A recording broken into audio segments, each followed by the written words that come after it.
singular purpose of providing an Indian platform for the world to interact more deeply with each other and strengthen mutual economic and cultural ties. As a rising power, the fourth largest and the fastest growing large economy, we believe that the time has come for India to take on our guiding civilizational philosophy of Vasudhaiva Kutumbakam, the world is one family, to a global audience. With a world undergoing realignment, India offers trust, strength, resilience, and motherhood. With this, and alongside everyone else in this room from over 20 countries, I invite our Honorable Minister, Shri Piyush Goyal ji and Shri Vijay Chauthaiwale ji to begin the ministerial fireside chat. Thank you once again and a very, very warm welcome. Thank you.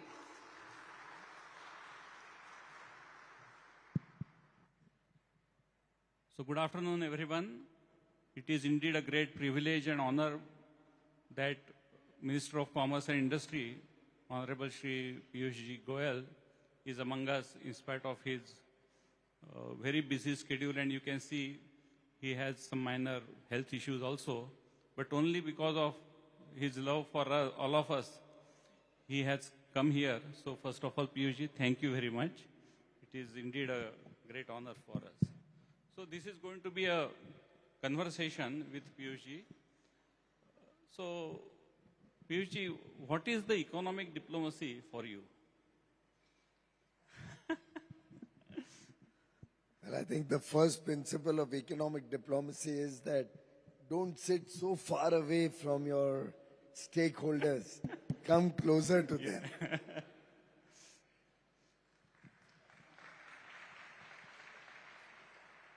And truly, I believe that India today is at the forefront of building alliances, building friendships, aligning our own trade, our own investment imperatives with the rest of the world.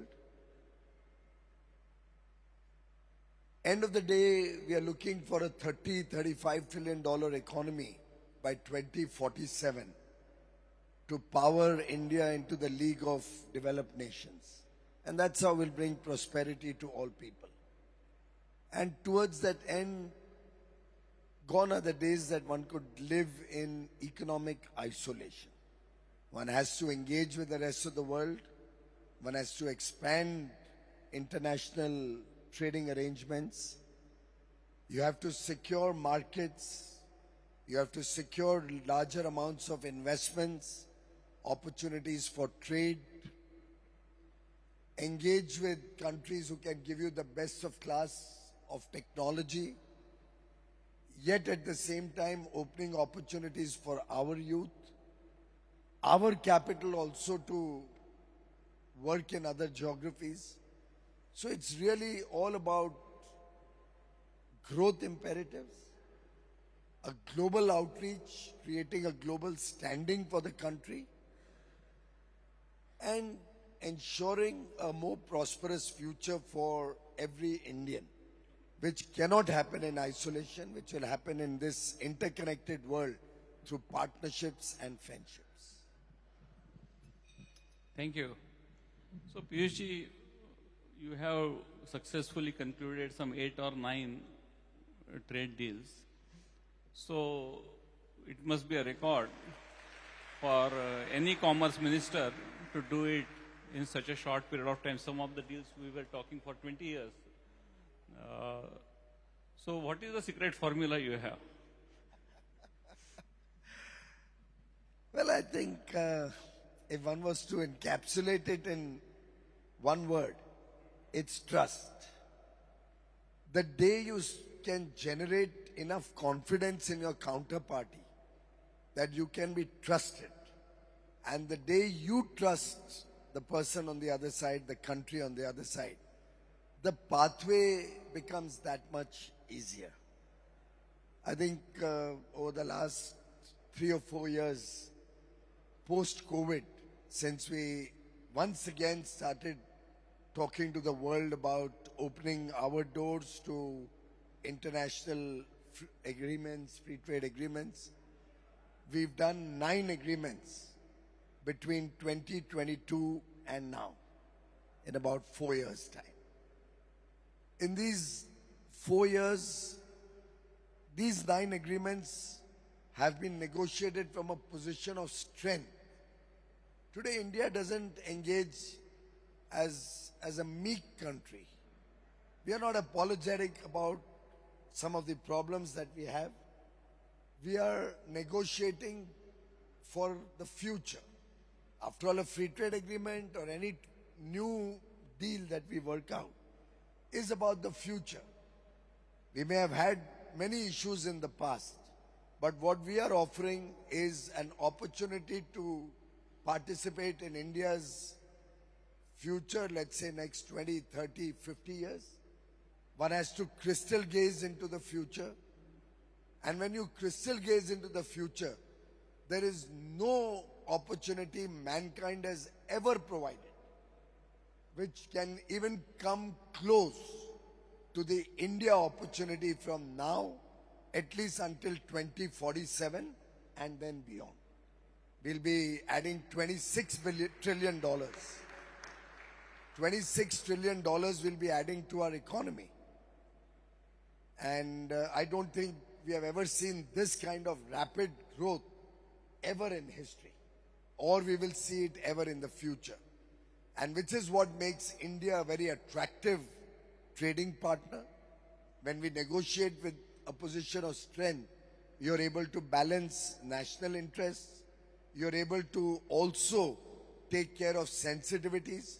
Like in all our trade deals, our farmers' interests, our MSMEs' interests, our fishermen's interests, the interests of jobs in India, these have been paramount in our negotiations. We haven't opened dairy for any country whatsoever. Countries like Australia, New Zealand, US or Europe have never opened or done a free trade agreement without dairy as an integral part of the FTA. But they've accepted to do it with India. Once you're able to generate the confidence in them that genuinely it is impossible for us to open it. Our small dairy, our marginal fishermen, marginal farmers with 3 or 4 livestock cannot compete with the mechanized dairies of the West or the developed world. And once you are honest about what you are saying and you build up that trust, then it's very easy to protect your sensitivities, your defensive interests, ensure that you get a good deal in your offensive interests, what you really want on the other side.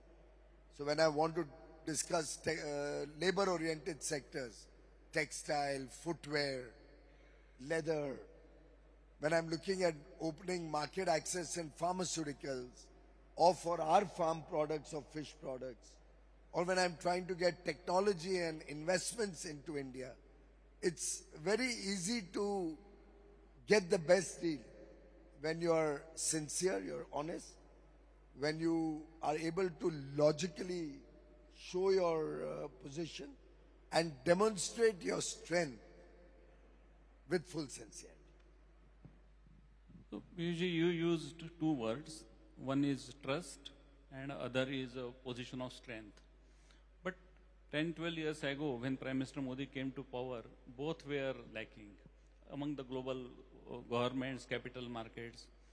So what are the systemic changes you and Prime Minister Modi have done to gain both of these to the internal stakeholders? That's a good question, Vijay Bhai. If you reflect on the last 12 years, I would think the 12-year journey from 14 to 26 has rested on 3 principal pillars. One, we set the macroeconomic fundamentals of the country right. What we inherited in 2014, save and except for some of the young children in the room, I think everybody else will jolly well remember what kind of a economic mess and what kind of an international standing, being a fragile five economy, we inherited in 2014. And I remember many of us were of the opinion, and we put a lot of pressure that we should come out with a white paper so that the world knows what we have inherited. And tomorrow we are not blamed for the mess. But it was Prime Minister Narendra Modi's sagacity that he refused to do that. He recognized that when we have a problem, you don't go around town showcasing your problem. That will only aggravate the problem and make it worse. Nobody will want to work with you. Nobody will want to do business with you. When you have a problem, you underplay that. Showcase your strengths and move forward. And that's exactly what he did, and very, very systematically. Despite the 2-year break of COVID, which kind of set us back a little bit, we have labored on and moved from the 11th largest economy to the 4th largest GDP in the world. By 2027, 28, we'll be the 3rd largest GDP in the world. So macroeconomic fundamentals was one important pillar. The second important pillar was public welfare. That's inclusive growth. You cannot have growth for a few people only. And towards that end, he focused that what once upon a time used to be folklore. You know, movies were made on roti, kapda, makan. The people of India were struggling for 2 square meals a day. We had at one point of time, now of course that number has significantly reduced, more than, I would think, 50 million, 60 million households who are living in shanties, who didn't even have a proper home across rural India. We had people struggling without electricity. Nearly 40 million homes didn't have electricity. 18,452 villages had never seen electricity. Of course, many were in remote parts of India, in the forests, at the top of a mountain. But there were some very close to Delhi and Mumbai also. They never saw electricity in their life. Water in every home was a luxury that was only dreamt of.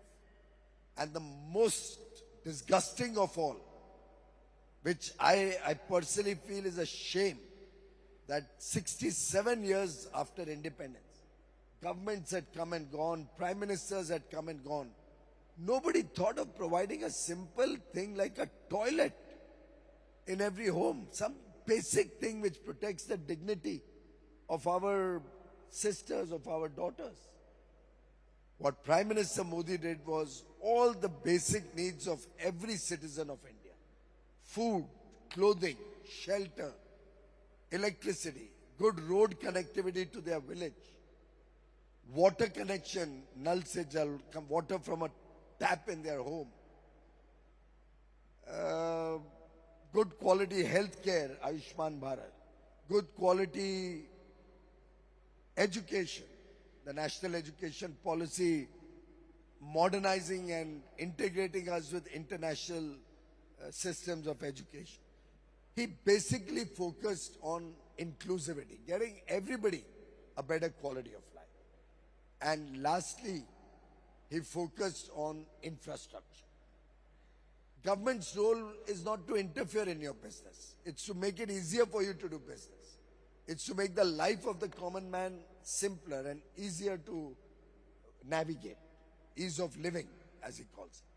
But government's job is also to give a kickstart to your economy, to economic growth and prosperity.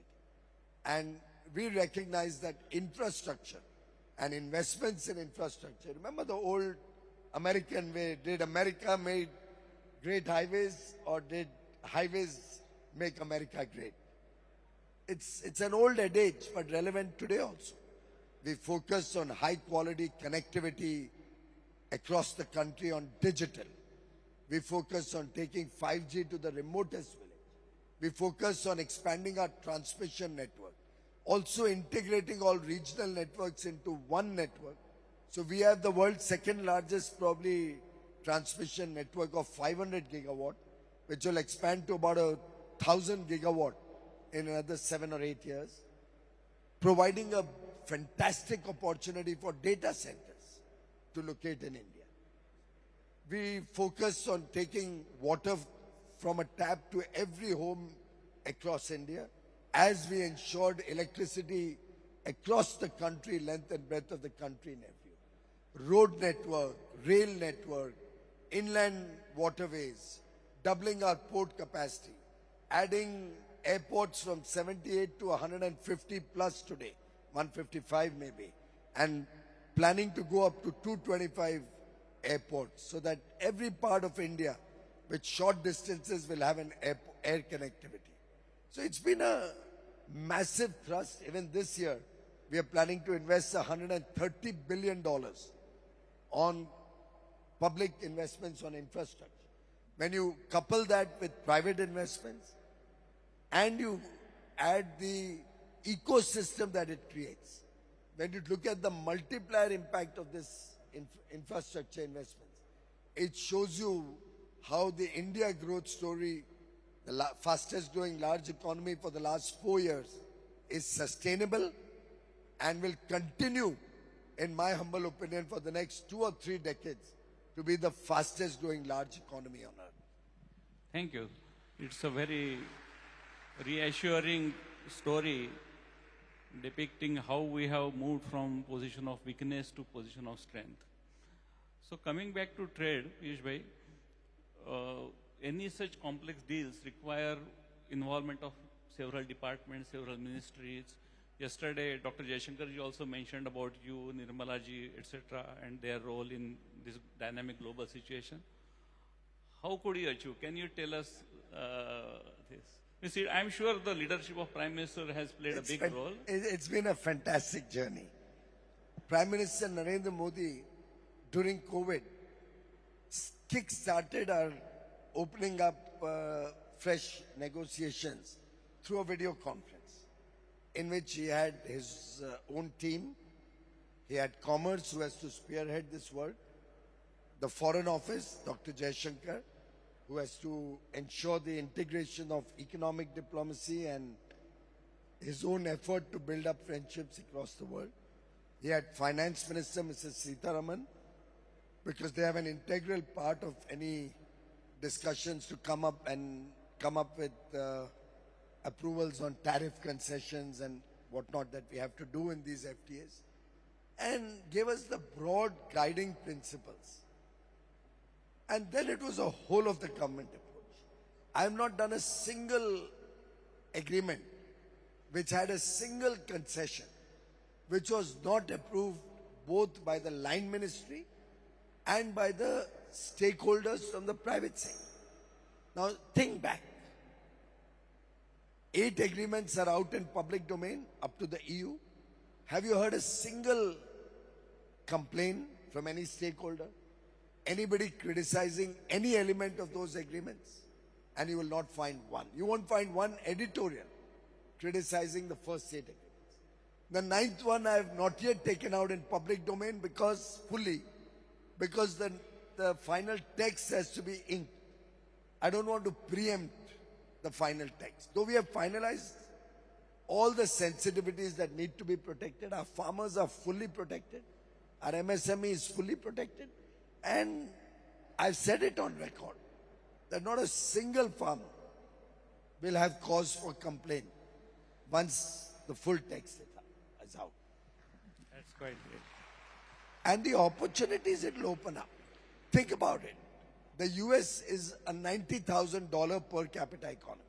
We are $3,000 per capita. I dare say they cannot make anything more competitively than what India can do. What they can provide is technology. What they can provide is capital. They can provide certain goods which we need desperately in India. So we need GPUs. We need equipment for data centers. We need equipment for high quality quantum computing. So we will need certain things from America which are absolutely essential for our growth imperatives. We want to diversify our oil sources. I want to diversify the source of coking coal, for example. I have 2 or 3 geographies I'm dependent on.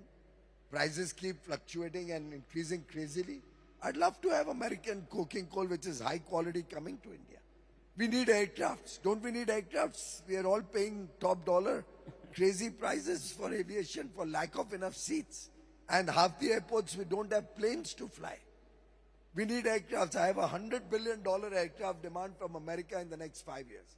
You can either get it from France or from the US. Airbus, which is a France, Italy, or whatever. European, European conglomerate, and we have Boeing. Embraer and Bombardier and all can provide a few planes, mostly executive jets and stuff like that. So I need $100 billion of planes. What's wrong? Doing a deal with America is good for India, as it opens up doors for a huge market there for labor-oriented goods. It opens up doors for technology services. It opens up doors for getting the best of equipment from America to India, which will help power our IT companies. In fact, of late I'm seeing in the stock market some discontentment or disconcern about the future of the IT industry. I find it quite ridiculous, because these are the companies who will be required for artificial intelligence to flourish. I'll give you a simple example. As artificial intelligence grows, you will find people hacking into systems. So you need more and more cyber security. I have a skill development center 15-20 kilometers from here in my constituency. And we train young girls in cyber security. Very, very young girls, literally coming out of college with no great background, coming from very humble backgrounds. And they pick it up so well that they become cyber security experts in 4 months. And they start at a very good salary. And if they do well, they grow very fast in their organization. Similarly, databases tend to get corrupted with bots. It's a regular cat and mouse game going on all over the world. We'll need human beings to scrub that data. Otherwise, it's garbage in, garbage out. If you depend on databases without human validation, you can really land up into trouble. You may have scheduling problems of this program next time if you depend totally on AI. Better trust the human instinct and the human engagement. And ultimately, I'm sure the next year when you do your Global Economic Cooperation Summit, you'll still need somebody like me to come and talk. Artificial intelligence is not going to run your summit. So, friends, I don't know, many of you might not have seen it, but one very prominent American magazine has described Piyush ji as the toughest negotiator in the world. So, please comment. Don't believe everything you read in the newspapers. I'm only sincere in my job, and I'm honest to my country. I'm honest to my people. I make sure that the national interest is paramount. And I think it's that sincerity that Prime Minister Modi has also demonstrated across the world that has made him the most popular leader in the world. And that's what he has guided all of us, his team members. Be sincere to the country, to your national interest. Your counterparty will respect you for that. And that's what we have done. We made sure national interest is paramount. Yeah. Thank you, Piyush. So coming slightly out of the trade issue, one of the things which the government and your department has announced is the new startup fund of funds of 10,000 crores, which is again will boost the startup economy, innovation economy, and also overall ecosystem of startups to a great extent. Can you comment on this, how it is going to impact? This has truly been a success story of the Modi government, which every one of us in this room and beyond is really proud of. I remember when Prime Minister Narendra Modi launched Startup India on 16th of January 2016. We had barely 500 or so startups in the country. The concept of starting, and startup is not entrepreneurship alone. Let's not mix up startup with entrepreneurship. We had tons and tons of entrepreneurs. But to bring in a flavor of innovation in your entrepreneurial effort is really what defines a startup.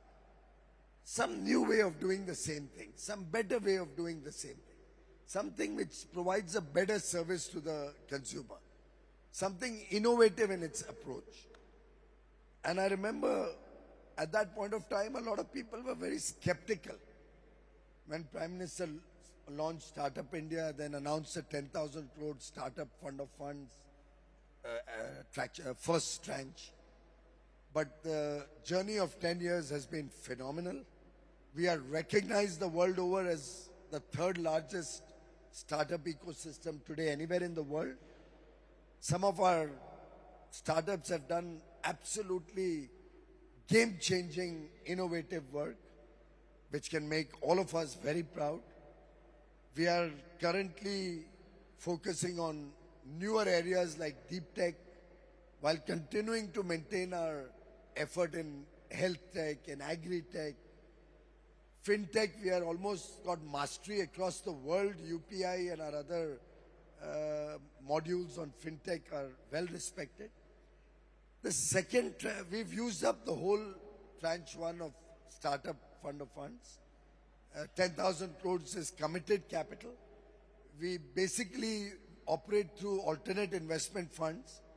We provide the capital to the AIF, who pools other capital and supports startups through their entrepreneurial or startup journey, through different phases of the journey.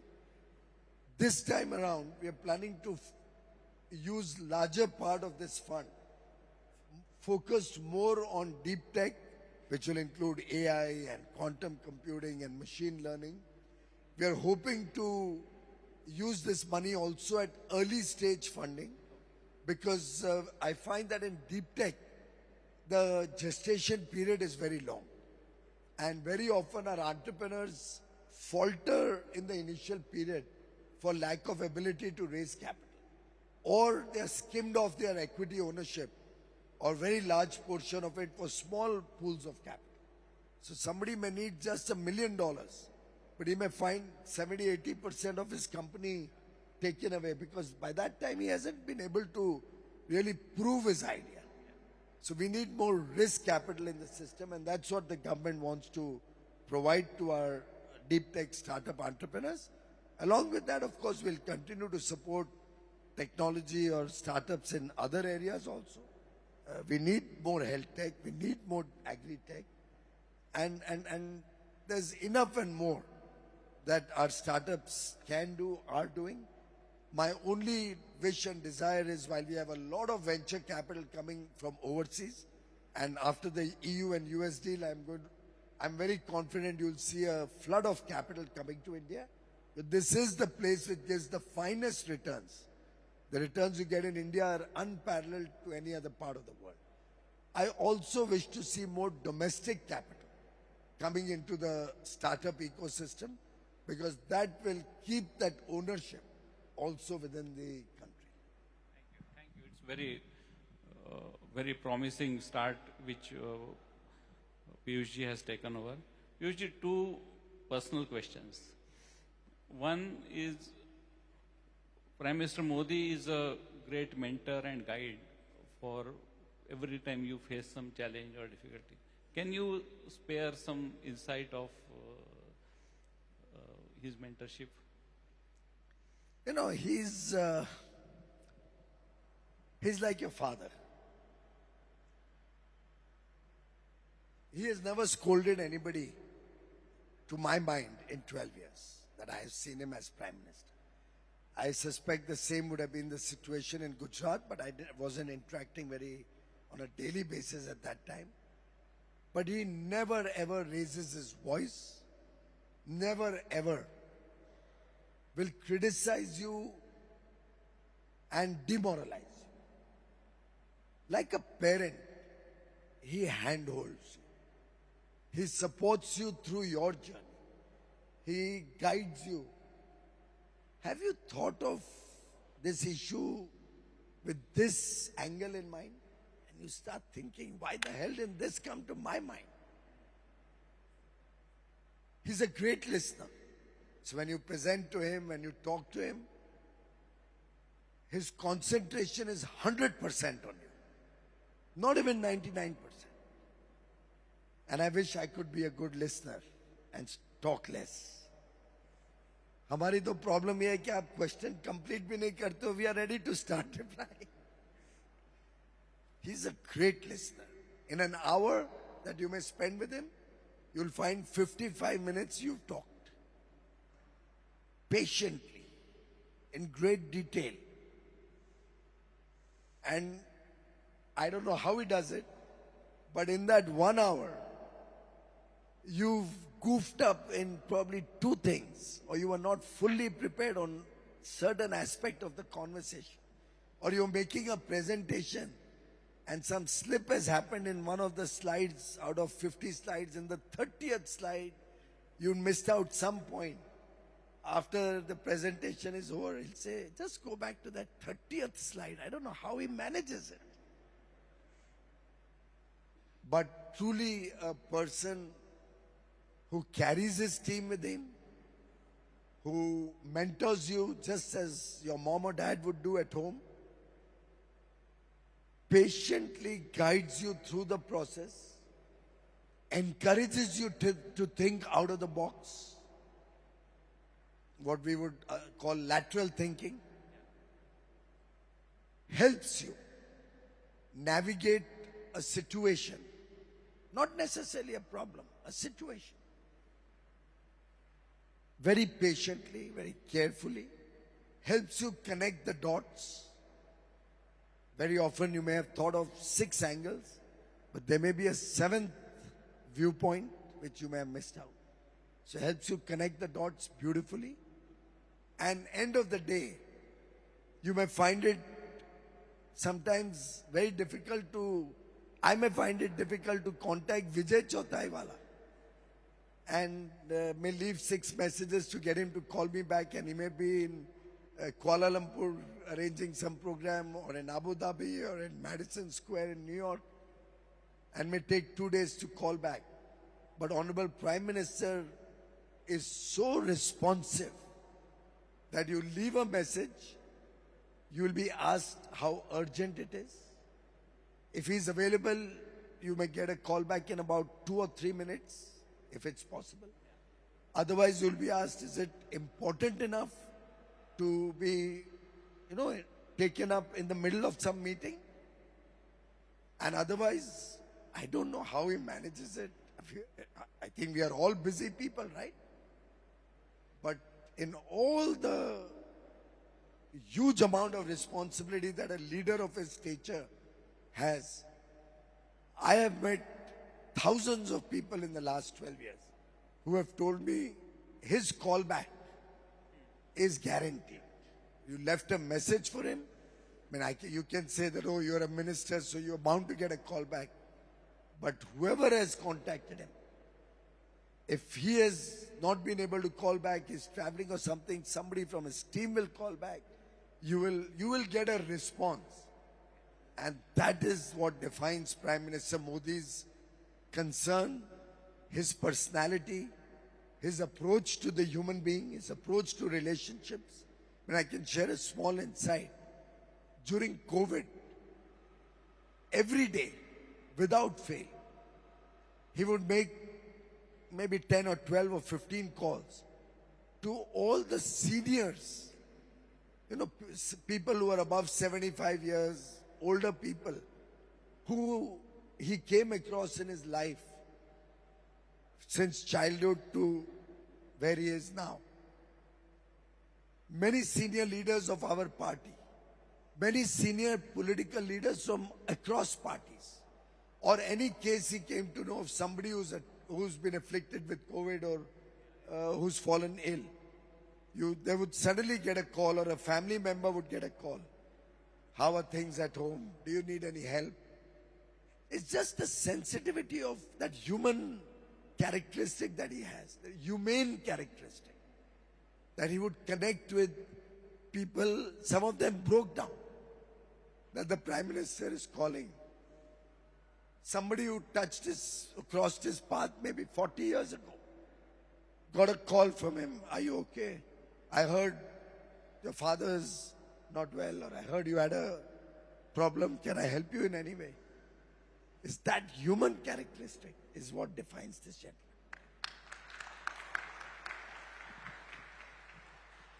So about his micro observations, I cannot resist my temptation of sharing one incident. Once we were showing a video to him. It was some 10-15 minutes video, and at the end he said कि लगता है ये video एक particular state का नाम लेके ये state में record किया गया है. So we started wondering how come he came to know. So I out of curiosity asked him. So he said कि वो आपके यहाँ वो एक ऑटो रिक्शा चल रहा है ना, उसके ऊपर नंबर प्लेट ये स्टेट की है. And that auto rickshaw was there in that film for hardly 5 seconds, literally. But he could see that this has. So this is anyway. So Piyush ji, last question, and then I have few fireside one-liner questions. I have also received many calls from you post midnight. So how do you manage all this? I think when you have a leader who himself is known to work not less than 18, 19 hours a day, actually he's tuned, Prime Minister Modi has tuned his whole system that he doesn't need more than a few hours of sleep. All the yoga that he's done over the years, and he's trained his system in such a way that a few hours of sleep is deep sleep, which ensures that he's fresh. I've never seen him tired. I've never seen him yawn in any meeting. आप बताओ, सोचो, याद करो आपने कितनी meetings. He's never tired. He's fresh. So morning, evening, midnight, whenever our meeting is going on, he's fresh. That's probably that karmic trait that he has developed over the years of training. Now, when you have a leader like him who is so much on the ball, on the job, and who tells you that, look, you work X number of hours, I promise you I'll work X plus 1.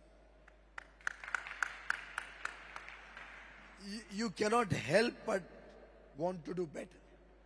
And I think it's a golden opportunity to serve the nation.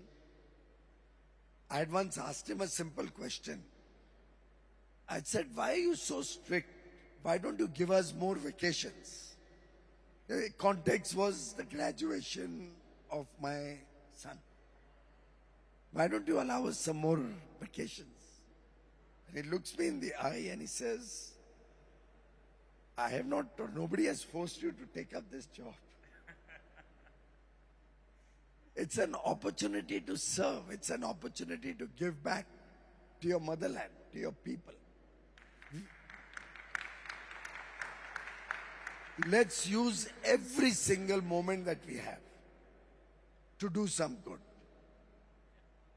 It is, actually, this morning also the doctor told me. I rather wrote to my wife, he's smarter.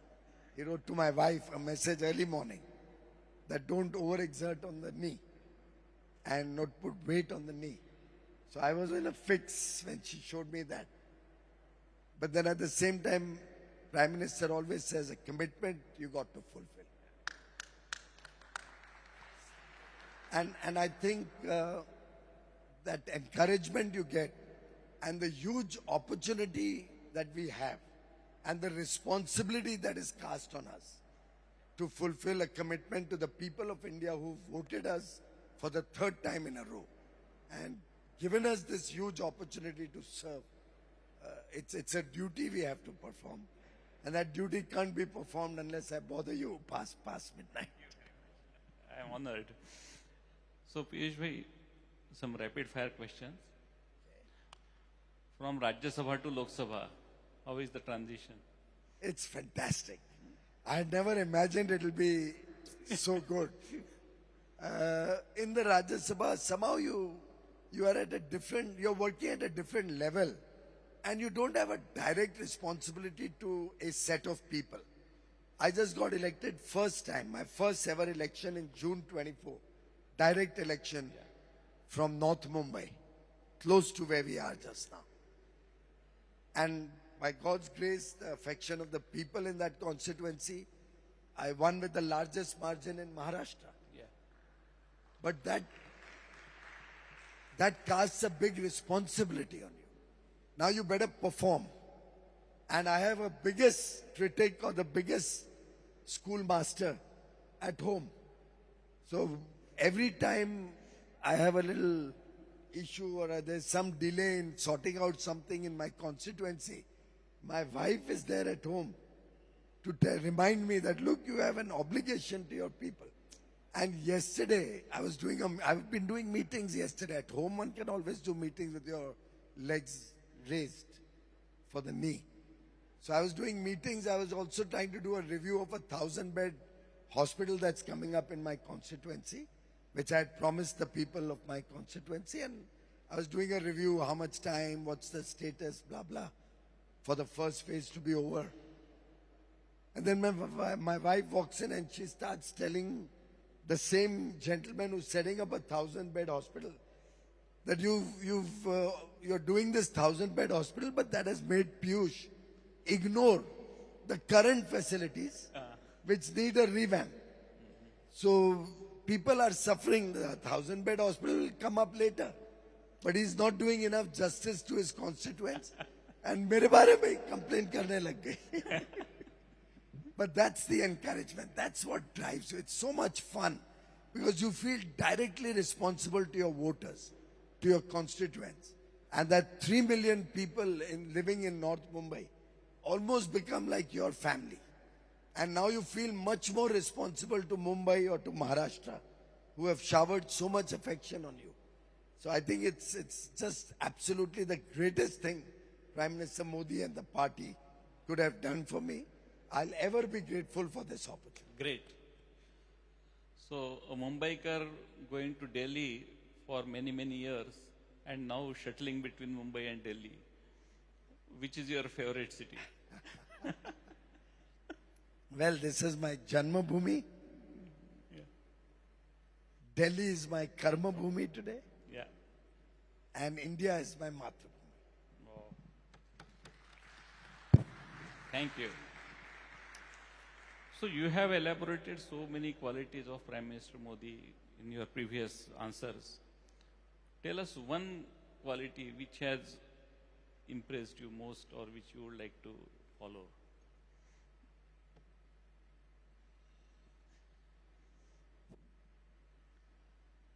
I did mention earlier that I would love it if I could imbibe in me the virtue of listening. But having already said that, I think compassion. If each one of us who has been blessed in some form or the other, some of us with good families, some of us with wealth, some of us with an opportunity to be public representatives, some of us to be government servants, almost everybody I can see around me here, and millions of us who have been blessed with a better deal in life than many others who are left behind. I think if each one of us could imbibe the compassion that Prime Minister Modi has for the less privileged. Remember in 2014 when he was sworn in, he had dedicated his life and his government to the poor, to the less privileged, to the marginalized sections of society, to all those who have been left behind. I think if I could be a far more compassionate person like him, and I could appeal to all of you to keep that fire of compassion burning in you throughout your life. Together, we can all make this country the world's finest country in the next 20 years. My last question. this is our first attempt, this conference in this direction. Give us one suggestion for the next one.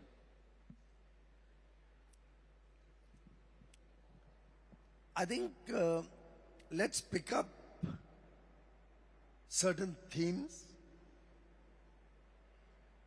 relevant to contemporary times. Around that theme, let's look at getting the best of class in the world to engage with us. If they can't come physically, even video conferencing is good. There's no harm in that. It's the message that matters, not the medium.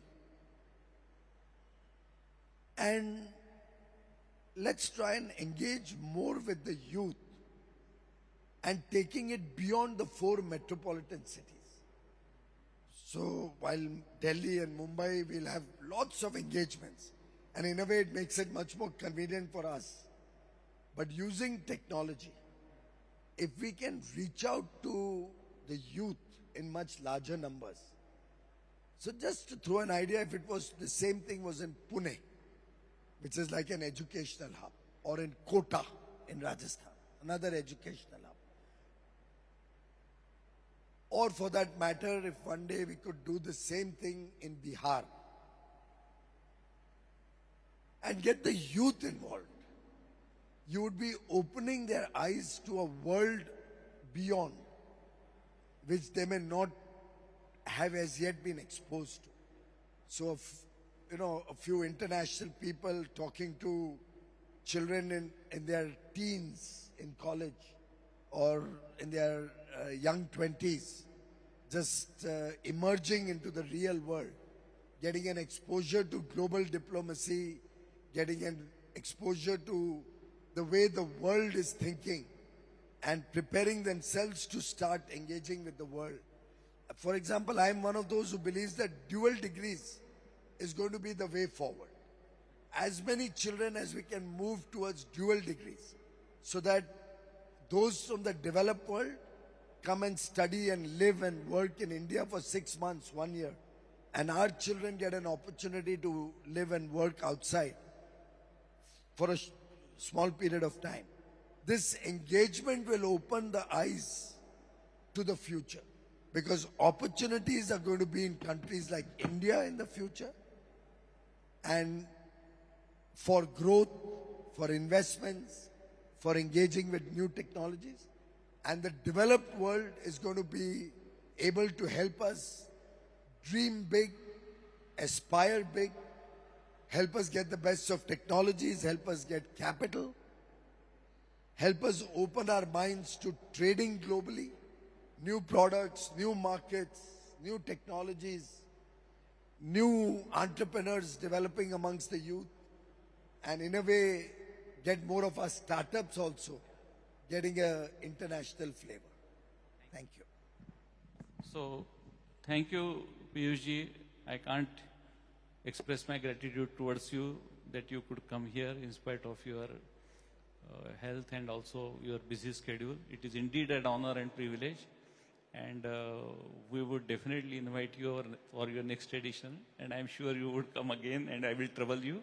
So, friends, give us a standing ovation.